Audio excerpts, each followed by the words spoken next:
Jérémie 15.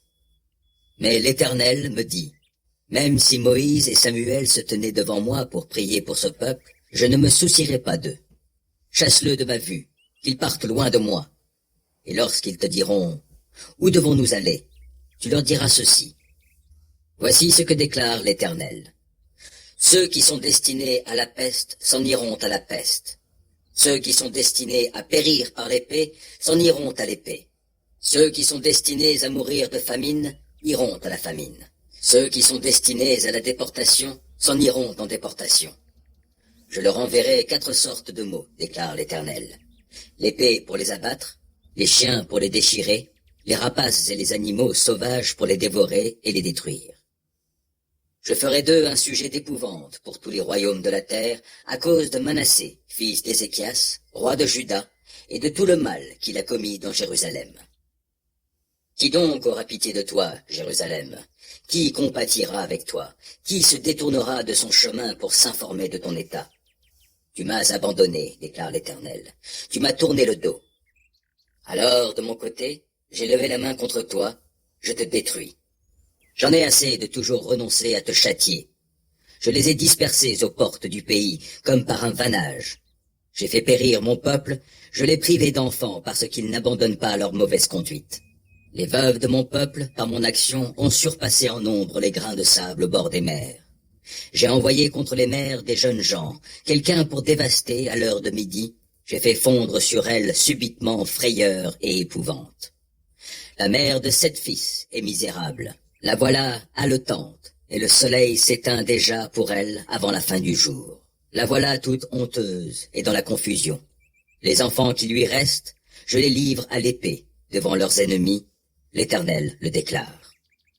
Malheur à moi! Pourquoi, ma mère, m'as-tu donc mis au monde?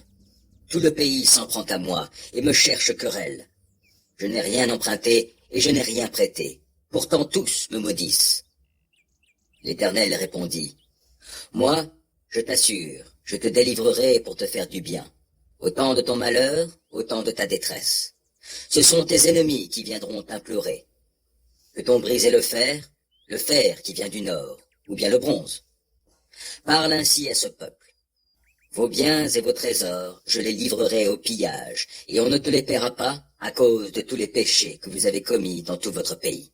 Et de vos ennemis, je vous rendrai esclaves dans un pays qui vous est inconnu, car ma colère attise un feu qui vous embrasera.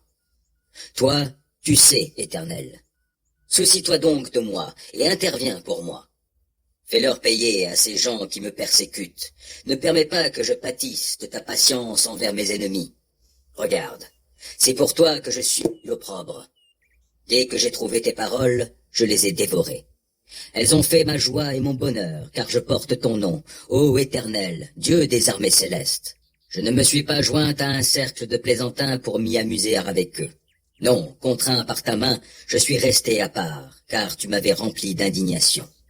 Pourquoi donc ma souffrance est-elle permanente et ma plaie douloureuse, rebelle aux soins? Vraiment, pour moi tu es une source trompeuse au débit capricieux. Voici la réponse de l'Éternel. Si tu reviens à moi, je te rétablirai. Tu pourras te tenir à mon service. Si ce qui est précieux, tu le sépares de ce qui est indigne, tu seras mon porte-parole. Ils reviendront à toi, mais ce n'est pas à toi de revenir vers eux. Et je ferai de toi, en face de ce peuple, comme un rempart de bronze inébranlable. Ils te feront la guerre, mais ils ne l'emporteront pas sur toi, car je suis avec toi. Je te protégerai et te délivrerai, l'Éternel le déclare. Oui, je te délivrerai des méchants, je te sauverai des violents.